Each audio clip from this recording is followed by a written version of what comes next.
Hey, welcome to Behind the Sermon and More. I'm really excited about today's podcast. I have one of my good friends, and he might be the strongest guy on our staff, Pastor Kevin O'Brien. Pastor Kevin, thank you for being here, man. Great to be here. Yeah, man. We're going to get to know you in just a minute, so we'll ask you some of those questions in a moment. Sure. But before we dive in, let me just say a couple of things. First of all, Behind the Sermon and More has been a fun podcast. I've learned that and Kevin, you may know this if you listened to it at all, we're more on the and more side than behind the sermon. And I think part of that is because of the delay, right? So like you preach on a Sunday, and then by the time you get to the recording part, it's like you're on to the next thing. And so whenever I sit down with people, I'm so intrigued by their stories. I really enjoy just hearing people's background, where they came from, what their Jesus story is. And I always end up talking about something along those lines. But there is going to be obviously some scripture and even some sermon references peppered in to all of our podcasts on some level. But man, today is going to be one of those days where we're just going to dig into your story. You have preached for us on multiple occasions. People love to hear you preach, by the way. It actually gives me a little bit of a complex of like what's going to happen to me here. But I'm not. But man, I love it whenever you're able to stand before our people and share God's word. God always blesses it. He always uses it. And one of the things that I've seen you do, generally if I'm not here and you're preaching, I still catch up. I'll watch online at some point, and I've just watched you reference your story. And in that setting, you're not able to really unpack the whole thing. So I thought it to be prudent and wise and prayerfully fruitful for the listener, for us to spend a little bit of time just excavating some of those things that maybe you don't get time to talk about. So that's the goal. This may be a 2-part. We'll just see how it goes, and we'll go from there. But before we dive in, I've got a couple of really important questions. Oh, boy. Are you ready for this? Oh, boy. What's your all-time favorite book? And Bible not included. Like, okay. Yeah. All-time favorite, Three Musketeers. Really? Yeah. Now, okay, you've seen the movie as well, right? Oh, yeah. It doesn't compare to the book? Okay. Got to read the book. Man, I've never read that book. That's awesome. Okay. It's a doorstop. You got to. It'll take you a while. Okay. Well, that's awesome. What about movies? Do you like movies? I'm a Rocky freak. Oh, I like the superhero stuff too, but Rocky. Okay. All the Rocky movies. Which one do you have a favorite? I think the second one. Okay. Yeah. I'm trying to think. So Apollo Creed, right? Yeah, he beats Apollo. He beats Apollo in the second. Yeah, that was significant. That was a big one. Yeah. I'm like you, man. I love the Rocky movies. I'm still inspired by them. Like when I watch them, I get excited about it. All right. Do you have a favorite sport? Football. Okay. Yeah. Who's your team? Giants. I know you're a New York guy. So you're a Yankees guy too, right? Yeah. Yankees, Giants. So you and Pastor Jared, how do y'all get along? He's a big Boston Red Sox fan. Yeah. So he understands that the Yankees are much better than the Red Sox, and how the Giants have defeated the Patriots twice in the Super Bowl. So we get along great. As long as he understands, you guys are good. All right. Do you have a favorite food other than protein bars? Yeah, I'm a steak and potatoes guy. Dude, same. Yeah. How do you like your potatoes? That's the real question. I like a good stuffed baked potato, a little sour cream. Like put all the stuff in it. Man, that's good stuff. Dude, if I go to like Texas Roadhouse or something and I get the loaded baked potato, it just makes my night, man. I mean, you got to have the bacon and the cheese and the sour cream and the salt and pepper. Come on, it's all man. Good. And potatoes are actually good for you. Oh, yeah. They get a bad rap because they're a carb, but they're actually really good for you. I don't know how good they are for you once you put bacon and sour cream and butter and work it off. They taste good. Yeah. All right. Here's the last question in this section, and really, I believe that all of our listeners want to know the answer to this question. Oh, me, truthfully. How much do you bench press? I mean, you're in your 60s now, so you probably don't max out anymore. It's been a long time since I've even tried to max out. But I think looking back years ago, maybe the heaviest 300 pounds. Wow. But it's been a long time. It's a lot of weight, Those days are behind me. I totally get that. Listen, I used to lift somewhat heavy because when I was in high school, when we played football, it was like a requirement that we were on the weightlifting team. Yeah. Not just that we worked out, like we had to be on the team. And I was just telling Zane this the other day. My son Zane, he's 15. He did a weightlifting competition at school, and he got second place. Oh. And he came home and he was so excited. He got the award. He put it on the refrigerator. He's like, man, this is awesome. He's like, Dad, you want to know something? I was like, what? He's like, there was 2 of us. And you don't give that part. Dude, yeah. I was telling him the same. I was like, the same thing, man. When I was in school, I'd lifted in my first meet. I think it was a sophomore. It was the first year I was playing varsity football. And and they came over the like intercom and they were announcing all the winners, and I was one of them. I was second or third. And whatever place I was is how many people were in the weight meet. It's so embarrassing. My bench was really good for my weight.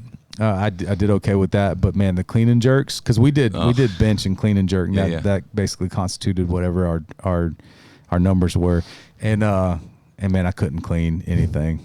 Nah. Terrible. No. Terrible. Same. Yeah. I couldn't even get it up to squat it. Yeah. I mean, I could probably lift it over my head if I could do that, but no way, man. I got chicken legs. So awesome, dude. Well, hey, before we jump into your story, tell us a little bit, just for those that may not know you, a little bit about your family. Okay. Been married to Mary Grace now for going on 37 years in September. I've got daughter Molly and my son Riley. And Molly is married to Nolan, and they have blessed me 18 months ago with my precious grandson Liam.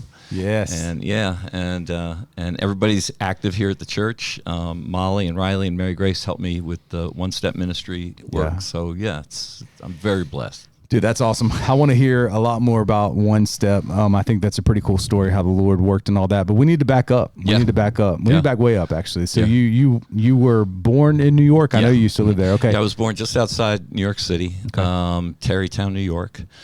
Grew up in Rockland County, New York, which is just across the river. So right on the northern New Jersey border. So just outside New York City. Yeah. My connection to North Carolina, my mom grew up here. My mom was from Raleigh. So growing up, we would come down here on occasion to visit family and that sort of thing. So there's always been a North Carolina connection. Okay. Yeah. So so walk us a little bit through your childhood, and what was it like growing up in your household? Okay, so I grew up in a very, very devout Roman Catholic household. And, back in the 60s, Archdiocese of New York City was, just really, really devout, strict. Catholicism was still lagging a little bit, and it was a lot of old world type rituals attached to it. I can remember being in like first grade, and the priest was still doing mass in Latin with his back to you the whole time. Wow. And if you fell asleep, your father whacked you in the back of the head. It's like, I don't understand anything of what's going on here. Wow. And then around the mid 60s, there was the Vatican II. That sort of lightened things up a little bit. But Catholicism was a centerpiece in our home. I went to Catholic school for the first few years of elementary, which was brutal. Nuns were tough. They liked to tee off on me quite a bit. Just for no reason. I was an angel. I can't understand what was going on. I'm the middle of 4 kids. So I have an older sister, and then I have a younger brother and a younger sister. Okay. My older sister and I, we're separated by about 8 years, and then my younger sister and I are just a year and a half, and then I've got a younger brother who's 8 years younger than I am. Growing up, great neighborhood, lots of friends, lots of kids, but my home life was kind of chaotic. My mom had some mental health issues that she struggled with all her life, and drinking was kind of incorporated in that. We lived in fear of my mother. She had a brutal temper, just wild temper. And my dad was kind of just a really passive guy, and I think he drank to excess because it kind of helped keep peace in the house. So your mom and your dad drank. Yeah, they both would you say they were both alcoholics? Yeah. Wow. And so, as I grew up, by the time I was in middle school, my older sister had moved away, and that was when things started to really get kind of crazy. My mom started to really, both my parents just seemed to really kind of struggle in a variety of ways. By the time I was about 15 or 16, my dad would let me have a beer at dinner with them, because that was like, he God bless him, he was just really into what made a man, and it was drinking, and it was fighting, and it was being an athlete, and it was chasing girls, and I was just fully into that. And I came to see, as the years passed, that he was really kind of living vicariously through me by the time I was 17, 18 years old. Back in those days, when you turned 18, you were legal in New York State. Right.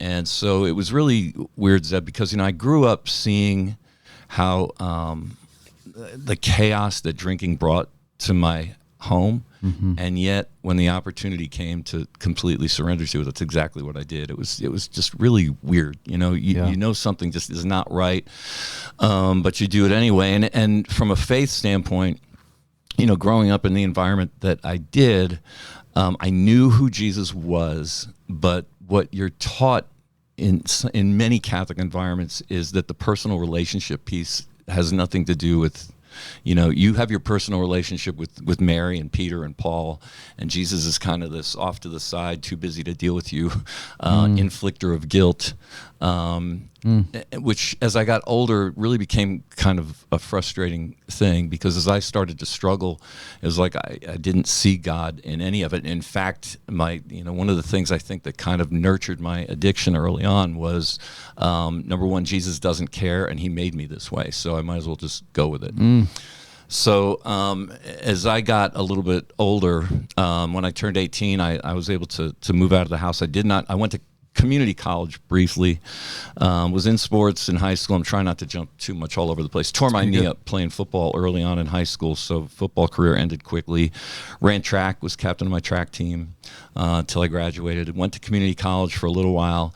Had early dreams of becoming a police officer in New York City, but back then it was kind of weird. You would take the exam, which I did, and there was a 3 or 4 year waiting list of men to get on to the police department in New York City. Nowadays, they're begging for guys to do it. And I just got tired of waiting. So I just started kicking around different jobs, changed jobs quite a bit. The drinking continued to become a bigger and bigger problem. When did you notice that? All right, so backing up a little bit. Okay. So you had that supper table kind of permission, right, to have a beer with whatever you were eating. And culturally, your dad was kind of teaching this what men do, right? And you said it kind of progressed as time went on, especially after graduation, that kind of thing. Talk about that progression a little bit. So the first time where things started to kind of spiral in a bad direction for me, I graduated from high school in 1979. All my friends had spent part of their junior year and all their senior year figuring out where they were going to go to college. And so everybody had gotten accepted in different places, and they were going to leave the area. And my parents did not see a value in a college education. Neither one of them had gone to college, and so they just were not very supportive along those lines, and that was really frustrating for me and hard for me.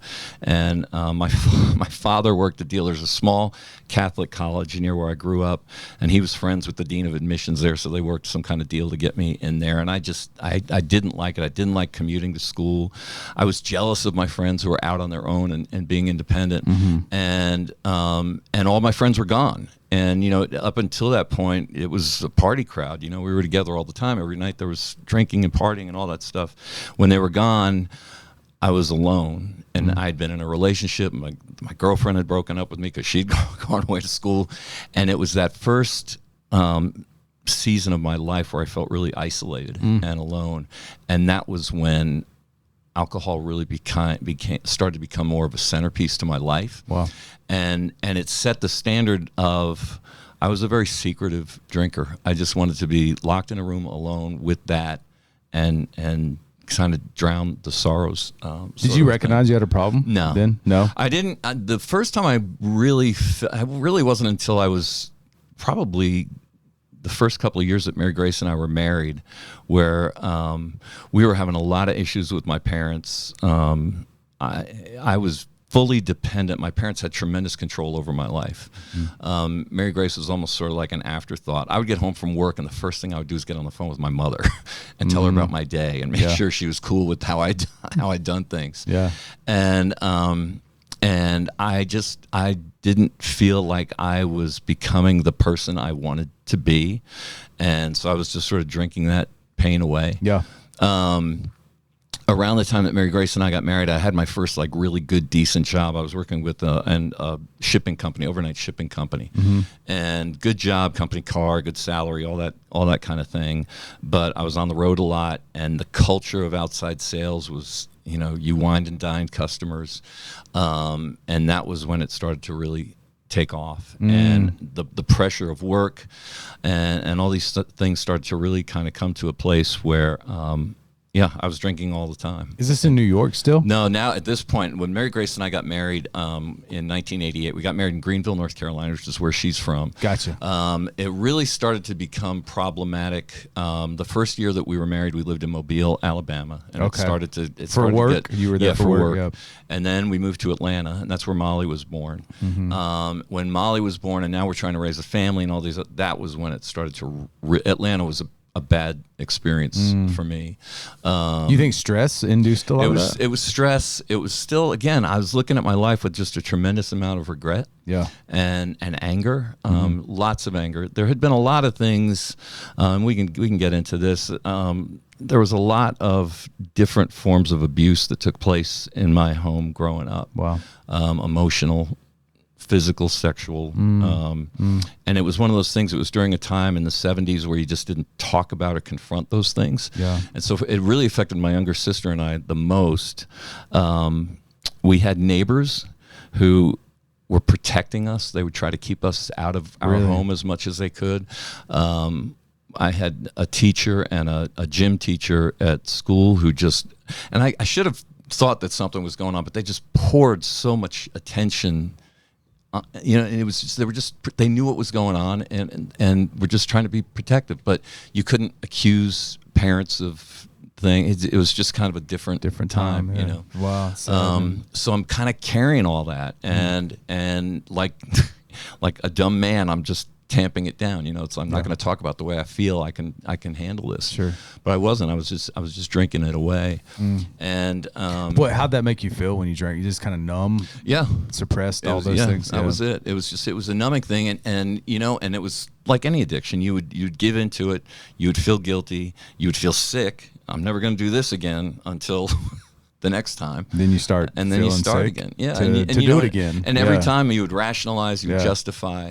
And I was absolutely focused on protecting Mary Grace from it. I didn't want her to know, but to protect the addiction or to nurture the addiction, I was having to do a lot of things on the side financially that she didn't know about. Like shady type things? Yeah, I was just a liar. You know, I had credit cards she didn't know about. And you know, instead of going to work, you know, I would go and get a 12-pack of beer and drive around Atlanta all day. Or bar hop, or you know, it was just really. You dark. know, it's so funny, man, and I want to get right back to where you are. It's funny hearing you talk, and I mean funny in the sense of like the kind of the way that I'm resonating with that right now is I have an uncle who is he's homeless right now. He's probably like close to your age, and he for all intents and purposes like raised me. My family dynamics were kind of crazy, and you know, a lot of people have heard some of my story on I preach on, you know, a regular basis. I'll say stuff about that kind of thing, but I remember, man, he was trying to turn his life around because alcoholism was like a huge deal for him, drug addiction, and he had made some progress, right? And I went with him to an interview that he had. It was like a pool company. And he had secured a job, and he was just so proud, man, because he'd been doing well, and you know, kind of whatever streak he was on, it was a little bit of a streak, and then he'd gotten this job, and like things were good, and I was with him. I was young, man. I was probably like 12, maybe 13, and he came out. He's like, "I got the job," and I was like, "Yo, this is amazing," you know. So he said, "I want to celebrate. Let's go to the beach." I was like, "Okay, we're in Florida, and the beach is, you know, not too far away, but the beach that we went to was hour and a half, 2 hours away. So not terrible." He's like, "Let's just strike out and go." I was like, "All right, cool." Well, we start going. He's like, "Hey, pull over. Let's pull over here." He was driving. "Let's pull over here." And he gets 12-pack, whatever it was. He's like, "I just want to celebrate." Well, as a kid, I'd always seen him drink. I didn't think anything about it. We go to the beach. Well, he drank so much that day, he passed out. And I ended up driving, 12, 13 years old, stick shift, which thankfully I knew how to drive. Like I was driving as a young kid. Wow. Drove us home from the beach that day. And I just remember thinking, like for him, with the way that he was struggling, he was suppressing a lot of things as well, but the way that he was struggling was even in this victory of getting a job, he gave himself permission to say, the way I celebrate is to go and get this alcohol and go to the beach. You know what I mean? It wasn't like, oh man, things are finally. It was more like, hey, permission. Like I deserve this. Exactly. Now, That's the killer. I hear you saying That some is of the that. killer. Yeah. Every single time Yeah. I would come. Today was a bad day at work. I Yeah. had a fight with Mary Grace. Something that would say, Yeah. now it's justified. Yeah. And Or even the good. Were you on the good side too? Like something went well, and you're like, yeah, I deserve a if treat. something, if we closed a big deal at work or Yeah. whatever, all the guys head to a bar somewhere. So yeah, you can always find a way to rationalize it. Yeah. That's what makes it. That's number one, how you tell the enemy's in it, because it's so deceptive and It's so deceptive. insidious, Yeah. and he gets in your head and tells you, this pain that you're experiencing is Jesus' fault. He doesn't love you the way he loves everybody else. He doesn't extend grace to you the way he does. I mean, look at your life. Okay. You're just messed up. Yeah, exactly. Yeah. Exactly. So yes, there was a lot of that going on, and so we're in Atlanta. Molly's a baby. The drinking is now really off the chain and out of control, to the point where customers are calling my boss. When he comes in here, he smells like a brewery. Wow. And and I'm deny. These people don't know what they're talking about, kind of thing. Yeah. But it finally got to a place where I lost that job. Wow.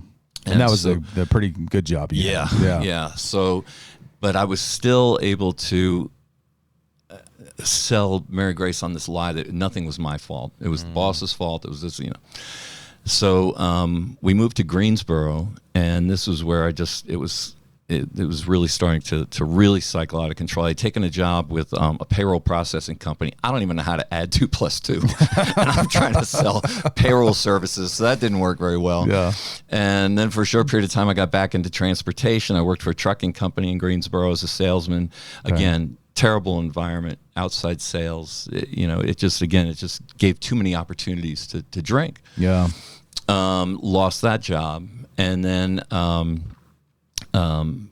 Mary Grace was working for a company, and there was somebody in her company who had a spouse who worked for this really high-end jewelry retailer in Greensboro. And so I went to work for them. And I really enjoyed that. It was, again, this was like Rolexes and nice diamonds and good stuff.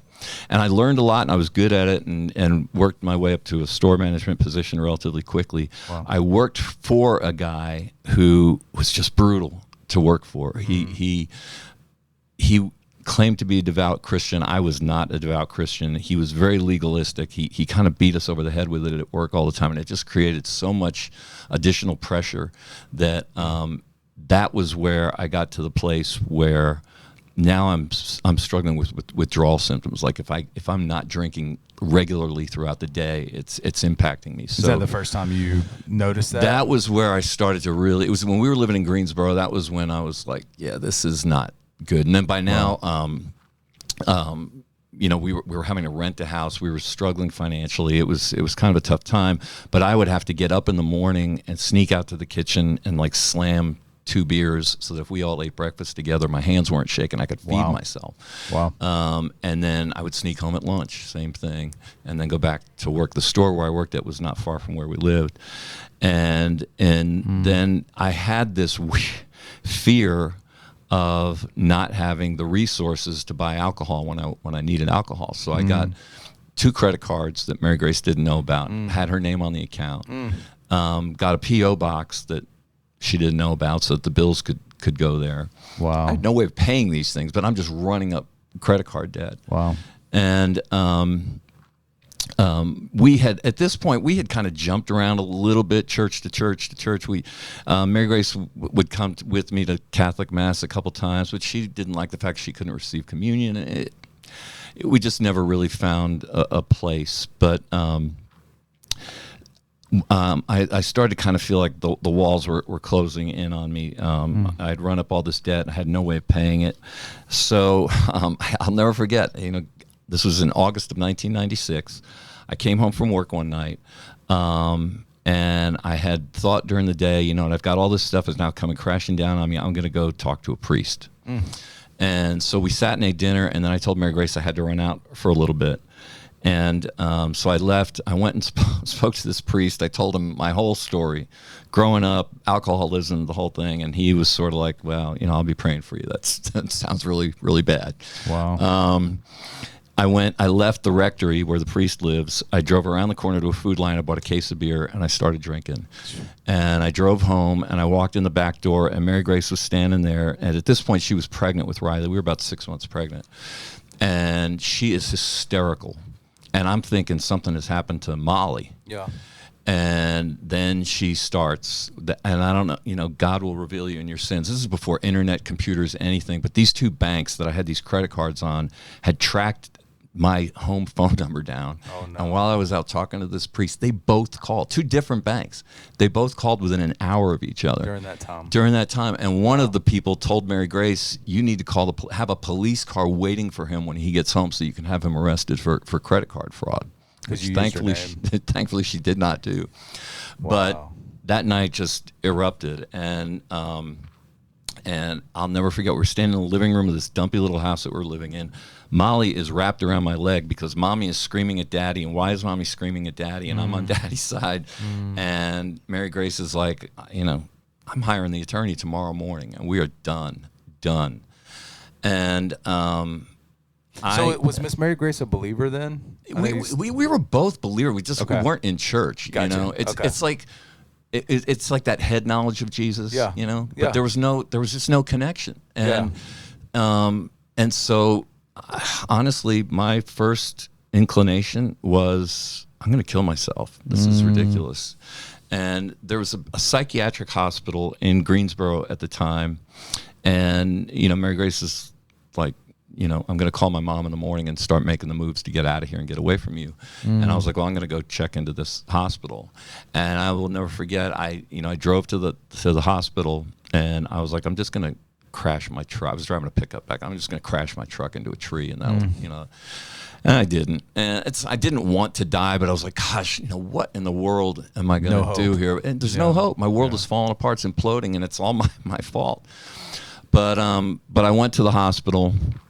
And I went through a detox process there and met with one of the counselors, and he said, we have this 10-week outpatient program that you're qualified for, and you should do that. So I went home. I was not locked out of the house. I was locked out of our bedroom, and I slept on the sofa that night.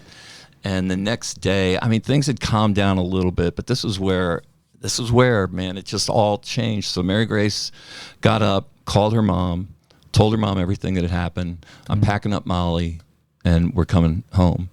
And my mother-in-law, whose name is Grace, who loved me more than my mother did. And she's just one of the most important people ever in my life. She told Mary Grace, you are not coming home. You're going to stay with him because I believe there's a good man inside of Kevin O'Brien, and you got to wait for him to go through this treatment program. And so a couple of really interesting things happened that morning, the first morning, the day that I was going to start this. I had to go to my employer and ask to be put on FMLA leave, which they did. So I had to be very open with them about what was going on. Yeah. Before I did that, I drove around to my store and drove around to the back where there was a dumpster. I almost hate confessing this, but my favorite place to drink was in my truck. Yeah. I drank and drove all over the place.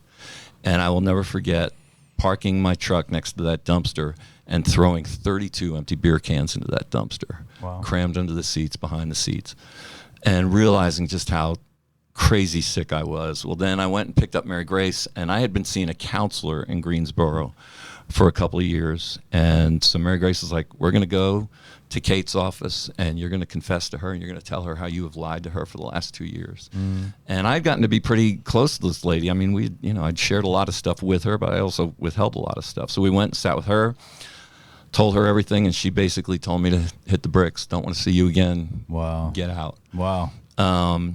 And so that night, I checked. So what I would do back then, so this hospital, you would go at like 5 in the evening, you check in, they would feed you a meal, and then from like 5:30 till 9, there was ongoing education, there was counseling, there was group therapy. And when we talk about an intensive outpatient program, this thing was intense. If you stepped out of line, you were done. So you had to attend at least one AA meeting every day, 7 days a week, and bring proof of attendance to each session of the IOP. And and I was just with this group of 12, 13 people who were all pretty much in the same place, drugs and alcohol primarily.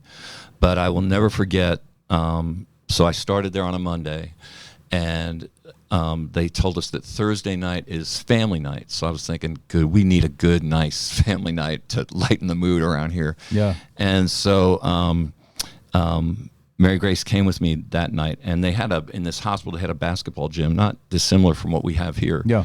And they sat two circles of chairs. There was an inner circle and an outer circle. So the addict sat in the outer circle, and their significant other sat directly in front of them. And then the counselor was in the center. And they would go around, and each significant other got to share what damage the addict had brought into their lives.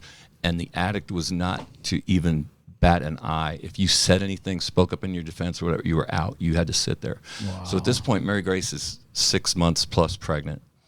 And it comes around to her, and she completely falls apart. And I will just remember her just yelling, "What am I doing here?" And I just wanted to, can I hug her? And it's like, you can't do anything. And that was when just the whole weight of all of it came crashing down. And so, it was good in that I made the commitment that night, I'm going to get sober and I'm going to save my marriage. I'm going to get sober, I'm going to save my marriage. I'm going to go through this program, I'm going to do everything that they want me to do.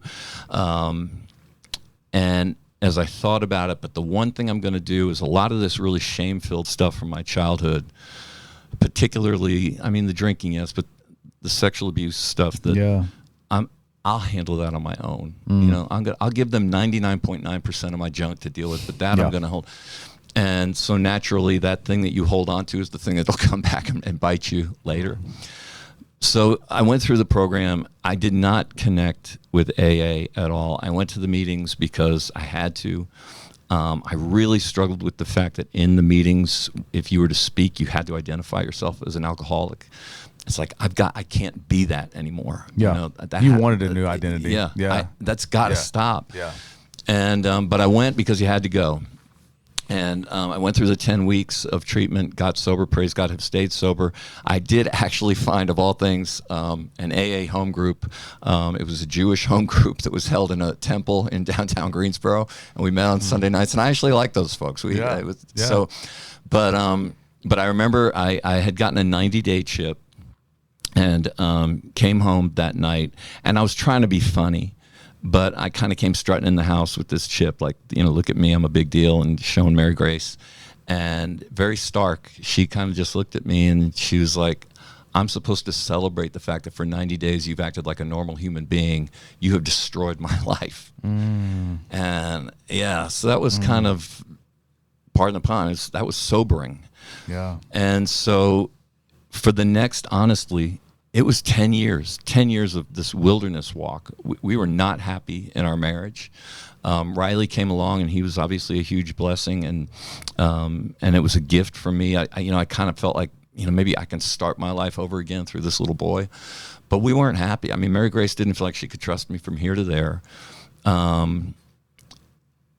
By this point, I had to cut all ties with my parents. I had just made the decision that it was too toxic to have them in my life. Yeah. So, and my siblings and I were all estranged and not talking. It was really dark.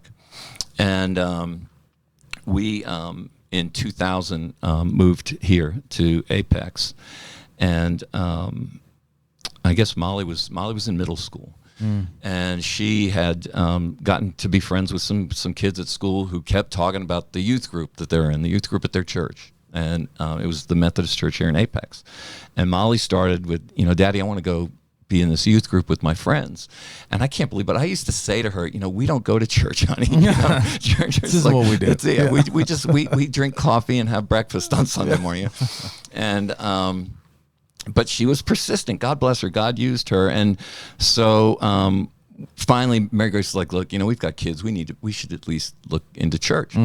So we got up on Sunday morning. We went over to Apex UMC, and they were in between lead pastors at the time. So they had a guest speaker that morning, and God bless him. He was awful. That's relatable. So when we got out to the car, I was like, see, we don't need church. That was 2 hours of our lives that we can never get back. That's hilarious. And so, so we went kind of back into this holding pattern again. And I don't know, a few more weeks went by, and Mary Grace was in the grocery store, and the mom of one of Molly's friends bumps into her and says, "We got a new pastor at AUMC. You need to come back. He's really great." So kicking and screaming, they dragged me back, and Pastor David Brownlee was his name, and I will never forget sitting in that worship center that Sunday morning, and he started preaching, and I looked at Mary Grace like, "Did you call this dude earlier in the week to let him know I was going to be here?" It was like, boom. And man, just speaking right to me. And for the first time in my life, I found myself on Tuesday thinking about what I'd heard on Sunday. Wow. And actually kind of looking forward to going back again. Wow. And so we did that. And then, we started making some friends, and we'd get into a little Bible study here, a little Bible study there. And then they started, I'm sure you're familiar with the Alpha program, Nicky Gumbel. The Alpha is I don't think so. No. Okay, so Nicky Gumbel is, he's a vicar in the Church of England. He's an attorney, and he got into ministry. And so Alpha is just this absolutely stripped down Christianity 101, basic, like kindergarten level. And so they offered that. And so you'd get together. We did Wednesday night. You would watch a video presentation from Nicky. You would eat a meal together, and then you'd go into small groups and discuss whatever. But it was like how to pray, how to read the Bible, who's the Holy Spirit. I mean, just really basic stuff. And all of a sudden, Mary Grace and I both found ourselves just on fire for the Word and for Jesus, like we never had been before. And I can remember sitting after an Alpha gathering one night, and she and I were talking, and it was like, if you look at the last 10 years, I've done rehab, and we've done counseling, and we've done antidepressants, and we've done all these things. We haven't tried Jesus. Let's give that a try and see what happens. And so somewhere along the line, we got into a small group of friends, Bible study. And I wish I could remember the verses, but we were sitting in a room at the church one night. There was probably 10 of us, no more than that. And I know we were in Matthew's gospel. I just don't remember the verses. And at that point, Mary Grace and I were like, the whole alcoholism rehab stuff, let's just keep that to ourselves. Nobody needs to know about that mess. And so we were fine with that. Well, we were sitting there, and I don't know what came over me, but it was like, you know what? I'm going to tell these people everything. and I did. And there were people crying, and then there's also the famous, gosh, you don't look like an alcoholic, whatever that looks like. Yeah, wow. So so we did that, and it was great. And then a couple days later, by this point, I now have a job. I'm working as a manager at Whole Foods in Cary. Yeah. And a couple days after that night, the lead pastor, David, called me and asked if I could come talk to him after work. So I said, sure. So I went by, and he said, I heard through the grapevine about you sharing in this study the other night. I'm starting a sermon series on whatever. I'd like for you to get up and share your testimony with the church. Wow. And I was like, well, David, I have never spoken in public in front of people in my life, so that's not going to happen. Let's pause there for one, because it sounds like there's like a pretty palpable shift that's taken place, right? And you use this line, and listen, you would say this as well as I do. We know that therapy and medication, like all that stuff, is needed and appropriate in its right form. But you said a line that's sticking with me, that we haven't tried Jesus before, and man, the Lord's kindness in taking you from hearing a preacher who may have been awesome. It may have just been you that was veiled. You know what I mean? I was hard-hearted, absolutely. Yeah. But man, going from that to actually attending again because of the Lord's kindness and sending a mom that invited, and now you're back there, and it's like God is speaking directly to you. It is amazing. So I want to hear more about that, because I know there's some things that were birthed from this that gets pretty exciting, and I don't want to. We're already 38, almost 39 minutes in. So let's do this as a part one, and we'll jump right back in, and we'll hear about how the Lord continue to grow you. That'd be awesome. Some of the challenges through that, and then ultimately the ministry that I know that you and Miss Mary Grace started, and how the Lord's using that kind of present day. I want to hear some testimonies about that. So, Pastor Kevin, thanks for being here, man. Absolutely, thank you. All right, God bless. Yeah.